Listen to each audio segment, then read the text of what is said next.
જય માતાજી, જય રમાપી. હા હા હા બટાકા પૌવા. બટાકા પણ જોડવામાં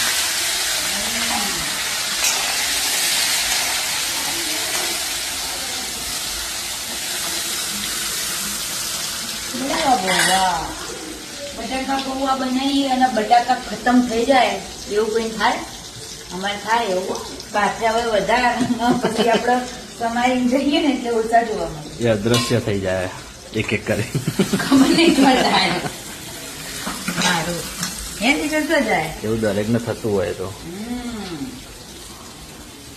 સાચી વાત છે. આજે હલકો ફૂલકો પ્રોગ્રામ એવું એમ. અને બટાકા પૌવા અને સાત્વિક ભોજન એકદમ. ભોજન. બસ દહીં ખાવાનું થોડું.